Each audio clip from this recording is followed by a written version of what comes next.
Hi friends, welcome to my channel. So already మీరు తమ్నైల్లో చూసే ఉంటారు. వీటి ప్రింటింగ్ అనేది ఆల్రెడీ మీరు తమ్నైల్లో చూసే ఉంటారు. నార్మల్గా మనం ఏంటంటే ఇప్పుడు ఏదన్నా మనం ఒక ఫోటో సెలెక్ట్ చేసుకునేటప్పుడు దాన్ని A4 సైజులోకి మనం ఎలా ఫస్ట్ తీసుకోవాలి, అలాగే A3 సైజులో కానీ A2 సైజులో కానీ ఎలా తీసుకోవాలో తెలియక చాలామంది కన్ఫ్యూజ్ అవుతుంటారు.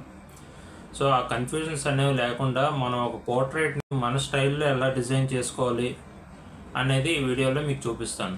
సో మనకి ఏంటంటే ఇప్పుడు కస్టమర్ మనకి ఒక ఫోటో అనేది ఇచ్చి అందులో మనకి పలానా పోర్షన్ మనకి ఈ డ్రాయింగ్ కావాలి, సో ఇది మీరు పలానా పోర్షన్ ఇంత డ్రాయింగ్ వరకు మాకు కావాలి, సో ఈ డిజైన్లో ఇలా కావాలి అన్నప్పుడు మనం ఫస్ట్ ఏంటంటే డైరెక్ట్గా చాలాసార్లు మనం డ్రాయింగ్ స్టార్ట్ చేసేస్తాం. సో అది తర్వాత కన్ఫ్యూజ్ అయ్యి మనం పూర్తిగా అది మిస్టేక్స్ అనేవి వస్తాయన్నమాట. సో అలా కాకుండా మనం ఏంటంటే ముందుగానే మనం ఒక ప్లానింగ్ అనేది వేసుకొని సో ఆ డ్రాయింగ్ని ఎక్కడి నుంచి ఎక్కడి వరకు గీయాలి, ఇందులో క్యాండిడ్ టైప్ డ్రాయింగ్ అనేది మనం గీయాలా, లేదంటే అది యాస్టీస్గా ఉన్నట్టుగా బార్డర్స్తో కావాలా, బార్డర్స్ లేకుండా కావాలా అనేది మనం ముందే డిసైడ్ చేసుకోవాలి. సో అలా డిసైడ్ చేసుకునేటప్పుడు ఏంటంటే మనం ముందుగానే ఎడిటింగ్ అనేది చేసుకుంటే మనకి ఇంకా బాగా ఈజీ అవుతుంది అన్నమాట వర్క్. సో చాలామందికి ఫోటోషాప్ అనేది రావచ్చు, రాకపోవచ్చు, కానీ ఈ వీడియోలో నేను మీకు ఫోటోషాప్లో ఎలా చేసుకోవాలి అనేది మీకు చెప్తాను. So in the same case next వీడియోలో అంటే పార్ట్ 2లో ఏంటంటే మీకు యాప్ ద్వారా దాన్ని ఎలా ఎడిట్ చేసుకోవాలో చూపిస్తాను.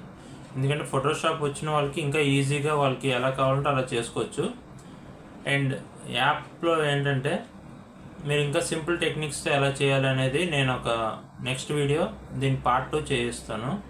సో అది మీరు తప్పకుండా చూడండి, అది మీకు యూస్ఫుల్ అవుతుందని అనుకుంటున్నాను. అలాగే నా ముందు వీడియోస్ కూడా మీరు తప్పకుండా చూస్తారని అనుకుంటున్నాను. So let's go to the video. So ముందుగా మనం ఒక పిక్ సెలెక్ట్ చేసుకోవాలి. సో ఇది నేను సెలెక్ట్ చేసుకున్న పిక్, ఇది మహేష్ బాబు గారి పిక్. ఈ ఫోటో ప్రత్యేకత ఏంటంటే ఇది ఫోటోషూట్లో ఉండే పిక్ అన్నమాట. సో ఈ ఫోటో ఎంచుకోవడానికి ప్రత్యేకించి కారణం ఏంటి అంటే దాంట్లో ఉండే డీటెయిల్స్. సో ఇక్కడ మీరు ఈజీగా చూడొచ్చు. సో ఆ హెయిర్ అనేది మనం ఈజీగా కట్ చేయాలంటే చాలా టైం పడుతుంది. సో అందుకని ఈ ఫోటోలో ఉండే టెక్నిక్ మీకోసం ఇప్పుడు చెప్తాను. సో ముందుగా మనం ఫోటోషాప్ అనేది ఓపెన్ చేసుకోవాలి. ఫోటోషాప్ ఓపెన్ చేసుకున్నాక అందులో మనం సెలెక్ట్ చేసుకోవాలనే పిక్ని మనం సెలెక్ట్ చేసుకోవాలి. సో అది విండోలో వచ్చాక సో నెక్స్ట్ ఏంటి అంటే దాన్ని మనం ఫుల్ స్క్రీన్ పెట్టుకుంటే మనకి ఇంకా ఈజీగా అర్థమవుతుంది అనమాట. అండ్ నెక్స్ట్ థింగ్, ఫస్ట్ మనం గూగుల్కి వెళ్ళి అక్కడ బ్యాక్గ్రౌండ్ రిమూవర్ అనే యాప్ అనేది వెతుక్కోవాలి. సో ఇప్పుడు చాలా బ్యాక్గ్రౌండ్ రిమూవ్ యాప్స్ ఉన్నాయి, కానీ మనం ప్రత్యేకించి ఈ యాప్ని మనం సెలెక్ట్ చేసుకుంటాం. ఎందుకంటే ఇది చాలా ఎక్యురేట్గా బ్యాక్గ్రౌండ్ అనేది డిలీట్ చేస్తుంది అనమాట. సో ఇందులో ఫోటో రూమ్ అనేది బ్యాక్గ్రౌండ్ రిమూవర్ అనేది గూగుల్లో మనకు ఉంది. సో అందులో మనం ఈ ఫోటో సెలెక్ట్ చేసుకుంటాం. ఫోటో సెలెక్ట్ చేసుకొని ఇచ్చాక ఆటోమేటిక్గా బ్యాక్గ్రౌండ్లో ఉండే కలర్ని మొత్తం అది రిమూవ్ చేసి మనకి ఇస్తుంది. సో దాన్ని మనం ప్రీమియం వర్షన్లో అయితే హై రెజల్యూషన్లో డౌన్లోడ్ చేసుకోవచ్చు, కానీ మనం నార్మల్ రెజల్యూషన్లో ఉంటే సరిపోతుంది. సో అది ఆటోమేటిక్గా మనకి డౌన్లోడ్ అనేది అయిపోతుంది. సో డౌన్లోడ్ అయిపోయిన పిక్ని అది కూడా మనం ఫోటోషాప్లో ఓపెన్ చేసుకోవాలి.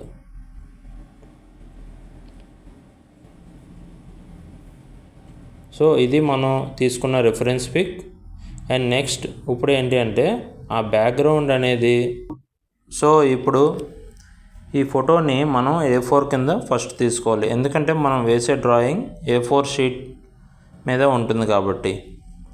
సో ఫస్ట్ ఒక ఎంటీ ఇది తీసుకొని సో అందులోని మనం ఏ ఫోటో అయితే రెఫరెన్స్ అనుకున్నామో దాన్ని డ్రాగ్ చేయాలి.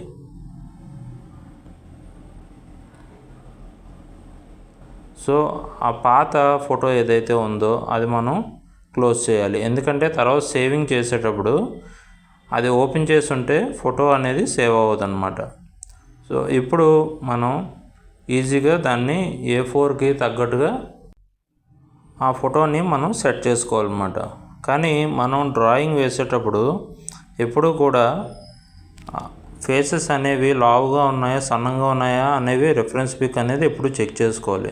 అండ్ మోస్ట్ ఇంపార్టెంట్ థింగ్ ఏంటంటే ఒక పోర్ట్రేట్ డ్రాయింగ్ వేసేటప్పుడు మనకి హెడ్ పైన కొంచెం గ్యాప్ అనేది రావాలి, అప్పుడే ఆ పోర్ట్రేట్ లుక్ అనేది వస్తుందన్నమాట. సో ఇప్పుడు మనం ఒకసారి చెక్ చేసుకోవాలి మన రిఫరెన్స్ ఫోటో అలాగే మనం A4లో సెట్ చేసుకున్న ఫోటో ఈక్వల్గా ఉన్నాయా లేదా అని. ఎందుకంటే ఫోటోని మనం ఎక్కువసేపు చూడడం వల్ల ఈ కామన్గానే ఉన్నాయి అనిపిస్తుంది అనమాట. కానీ అలాగని మనం ఆ రిఫరెన్స్ పిక్తో ప్రొసీడ్ అయితే తర్వాత అక్కడ మిస్టేక్స్ అనేవి వస్తాయి, అంటే ఫేస్ లావుగా సన్నంగా అన్నమాట. సో నెక్స్ట్ ఇక్కడ ఏంటి అంటే ఒకసారి మళ్ళీ క్లోజ్ చెక్ చేసుకోవాలి. సో ఈజీగా సరిపోయింది. చూసారు కదా, ఆ ఫేస్ అనేది మనకి ఎంత లావుగా ఉండాలి ఎంత సన్నంగా ఉండాలి అనేది ఇక్కడ మనం చూస్తున్నాం.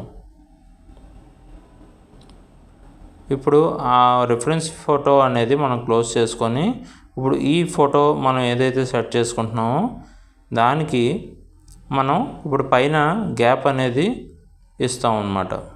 ఇప్పుడు ఈ ఫోటోకి మనం పైన గ్యాప్ అనేది ఇవ్వాలి. గ్యాప్ అనేది ఇవ్వడం వల్ల ఏంటంటే మనకి పోర్ట్రేట్ లుక్ అనేది ఈజీగా తేవచ్చు. సో ఇప్పుడు ఎలాగో చూడండి. ఇక్కడ నేను పక్కన మెన్షన్ చేస్తున్న షార్ట్ కట్స్ అనేవి మీరు ఈజీగా యూజ్ చేసుకుంటే మీరు సింపుల్గా ఇలా డిజైన్ చేసుకోవచ్చు అన్నమాట. సో ఇక్కడ పైన మనకి గ్యాప్ అనేది వచ్చింది. సో ఆ గ్యాప్ కూడా ఏదైతే ఉందో అది కూడా బ్యాక్గ్రౌండ్తో ఈక్వల్గా రావాలి. సో అలాంటప్పుడు మనం ఏం చేస్తామంటే ఇందాక బ్యాక్గ్రౌండ్ రిమూవ్ చేసిన ఫోటోని మనం ఇప్పుడు దీంట్లో సెట్ చేసుకుంటాం అన్నమాట. ఈచ్ అండ్ ఎవ్రీథింగ్ మనం 1కి 2 సార్లు చెక్ చేసుకోవాలి. ఎందుకంటే ఒక చిన్న క్రాస్ వచ్చినా సరే ఆ ఫేస్ చాలా లావుగా రావడం లేదంటే సన్నగా రావాలి. కాబట్టి ఫస్ట్ దీన్ని మనం ట్రాన్స్పరెన్సీలోకి పెట్టుకుంటాం. ట్రాన్స్పరెన్సీలో పెట్టుకోవడం వల్ల ఏంటంటే బ్యాక్గ్రౌండ్లో ఏ ఫోటో అయితే ఉందో అది మనకి ఈజీగా కనిపిస్తుంది. సో చూసారు కదా, ఇలాగ మనం సెట్ చేసుకోవచ్చు.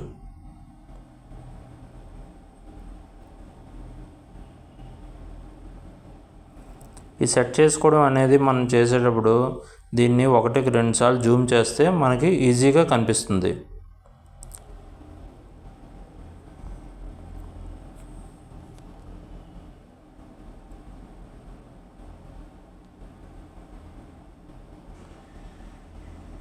సో సెట్ చేసుకున్నాక ఎంటర్ అనేది టైప్ చేస్తే అది దానికి ఈజీగా సెట్ అవుతుంది. అప్పుడు ట్రాన్స్పరెన్సీ అనేది మనం తీసేస్తే సరిపోద్ది.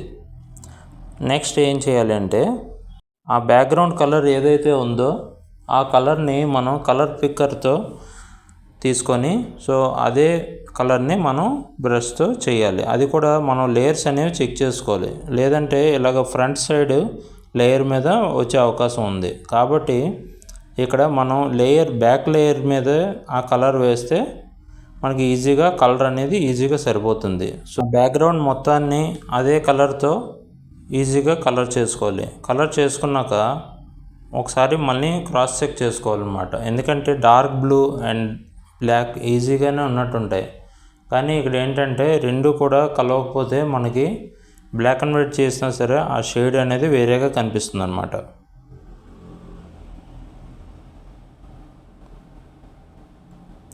ఎప్పుడూ కూడా మనం ఇలాంటి వర్క్ చేసేటప్పుడు బ్యాక్ సైడ్ ఉన్న ఫైల్స్ అనేవి క్లోజ్ చేయాలి. ఎందుకంటే మనం సేవ్ చేసేటప్పుడు అవి వెంటనే సేవ్ అవ్వవు అనమాట.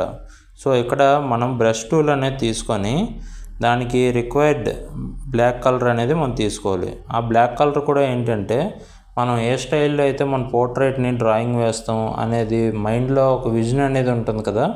సో దాని తగ్గట్టుగానే మనం ఆ బ్లాక్ కలర్ అనేది దానికి అప్లై చేయాలి. అది బ్రష్ హార్డ్నెస్ అనేది ఈజీగా తగ్గించుకుంటే సింపుల్గా మనం ఆ కలర్ అనేది డ్రా చేయొచ్చు అనమాట. సో ఇక్కడ చూసారు కదా, ఒక కలర్ నుంచి అలా లైట్గా డిక్రీజ్ అయ్యింది. సో దాన్ని మనం ఇప్పుడు బ్లాక్ అండ్ వైట్ కలర్ ఎఫెక్ట్లోకి ఈజీగా తెచ్చుకోవడానికి అవకాశం ఉంటుందన్నమాట. ఇప్పుడు ఇది బ్లాక్ అండ్ వైట్లో ఎలాగుంది అనేది మనం ఒకసారి టెస్ట్ చేద్దాం. సో Ctrl+U నొక్కగానే దీనికి మనం ఈజీగా బ్లాక్ అండ్ వైట్ ఎఫెక్ట్ తెచ్చాం. ఇప్పుడు మనం నెక్స్ట్ మార్క్ టూల్ అనేది తీసుకొని దాన్ని మనం ఈజీగా మనకు కావాల్సిన బార్డర్ని సెట్ చేసుకోవచ్చు.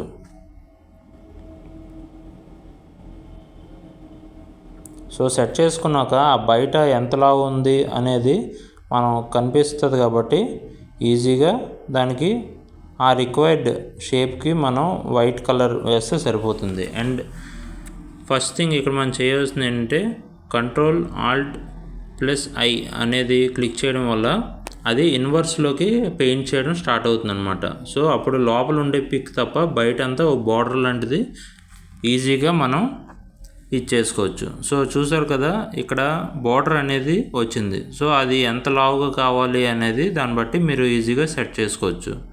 సో 1కి 2 సార్లు మీరు బ్రష్ చేయడం వల్ల ఏంటంటే ఎడ్జెస్ ఎక్కడో కూడా వదలకుండా ఉంటుందన్నమాట. అండ్ మరీ ముఖ్యంగా ఏంటి అంటే ఇప్పుడు మనకి కావాల్సిన కాంట్రాస్ట్లో మన ఈ ఫోటోని డిజైన్ చేసుకోవాలి. ఎందుకంటే మనం చాలా లైట్గా ప్రింట్ ఇచ్చేటప్పుడు అది డార్క్గా వస్తుంది. అలాగని మరీ డార్క్గా ఇస్తే ఇంకా ఓవర్ డార్క్ అయ్యి మనకు షేడ్స్ అనేవి కనిపించవు అనమాట. సో ఆ లైటింగ్ అనేది మనం సెట్ చేసుకోవాలి. ఇప్పుడు మనం ఆ ఫోటోని జూమ్ చేసుకొని చూడాలి. సో అంతా కరెక్ట్గా సరిపోయిందా లేదా అనేది చెక్ చేసుకోవాలి. సో ఇదంతా ఎందుకు అంటే మనం డ్రాయింగ్ వేసేటప్పుడు ఎటువంటి కన్ఫ్యూజన్స్ ఉండకుండా చేయడానికి అనమాట. సో బ్యాక్గ్రౌండ్ అనేది చెక్ చేసుకోవచ్చు. అలాగే మీకు కావాలంటే ఆ బ్యాక్గ్రౌండ్ని ఈజీగా మీరు చేంజ్ కూడా చేసుకోవచ్చు. కానీ ఇక్కడతో మనకు పోర్ట్రేట్ వర్షన్ అనేది కరెక్ట్గా సరిపోతుంది. ఇంకెంతకన్నా మనం డార్క్గా చేసామంటే అది ప్రింట్ తీసేటప్పుడు ఎక్కువగా ఇంక్ తీసుకోవడమే కాకుండా అది మీకు ఎక్కువ ఛార్జెస్ పడేలా చేస్తుంది. అండ్ మోర్ ఓవర్ దీనివల్ల ఉండే మైనస్ ఏంటి అంటే మనకు డ్రాయింగ్ వేసేటప్పుడు ఆ షేడ్స్ అనేవి మనకి తెలియవు అనమాట. సో అందుకనే మినిమం లైట్గా మనం తీసుకుంటే చాలా మంచిది. ఒకవేళ బ్యాక్గ్రౌండ్ అనేది నచ్చకపోతే ఈజీగా దాన్ని చేంజ్ చేసుకోవచ్చు. సో ఇలా చేంజ్ చేసుకున్నాక ఈ ఫోటోని మీరు ఎక్కడైనా సేవ్ చేసుకోవాలి. అది కూడా హెచ్డి ఫార్మాట్లో సేవ్ చేసుకోవాలన్నమాట.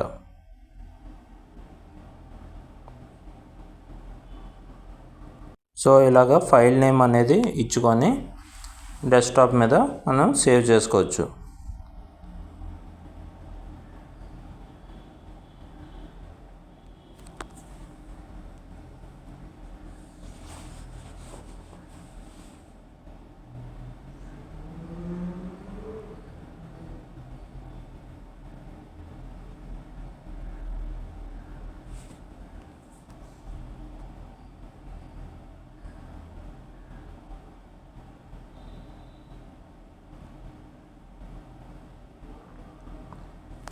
సో ఇప్పుడు ఒకసారి ఫోటో అనేది మనం చెక్ చేసుకోవాలి, కరెక్ట్గా హెయిర్ ఎడ్జెస్ అనేవి వచ్చాయా లేదా అనేది. ఇదంతా చేయడం వల్ల ఏంటి అంటే ఇప్పుడు మీకు ప్రింట్ తీసాక మీకు ఈజీగా తెలుస్తుంది. సో ఫోటోస్కేప్ని ఓపెన్ చేసి సో అందులో ఈ ఫోటో అనేది మనం ఓపెన్ చేయాలి. సో దీనివల్ల ఏంటంటే ఇది చాలా ఫోటోషాప్ కన్నా అడ్వాన్స్డ్ యాప్ ఇది.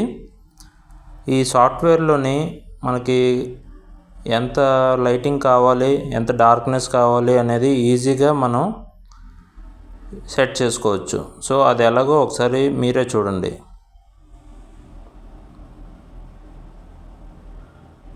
సో చూసారు కదా, ఇందాకంటే ఇప్పుడు లైట్ చేయడం వల్ల మనకి ఎన్ని షేడ్స్ అనేవి కనిపిస్తున్నాయో సో ఆ షేడ్స్ అనేవి ఇలాగ ఉంచి ఈజీగా మనకి నచ్చితే డార్క్గా ఉంచుకోవచ్చు, లేదంటే లైట్గా పెట్టచ్చు. కానీ ఎప్పుడు ప్రింట్ తీసేటప్పుడు మనం లైట్గానే షేడింగ్స్ అనేవి చేయాలి.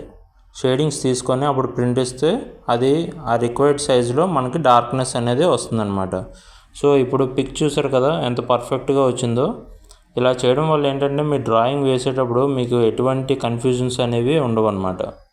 సో దీనివల్ల మీరు ఈజీగా డ్రాయింగ్ అనేది ఒక ట్యాబ్ ఫోన్ లేని వాళ్ళకి ఇలాగా ఫోటో రెఫరెన్స్ పిక్గా తీసుకొని డ్రాయింగ్ వేసే అవకాశం ఉందన్నమాట. అండ్ దీనివల్ల ఏంటంటే మీకు కరెంట్ కూడా ఎక్కువగా సేవ్ అవుతుంది. అండ్ అలాగే ఇప్పుడు మనం దీన్ని ప్రింట్ ఇచ్చి చూద్దాం, ఆ ప్రింట్లో ఎలాగ వస్తుందో మనకి ఒకసారి తెలుస్తుంది.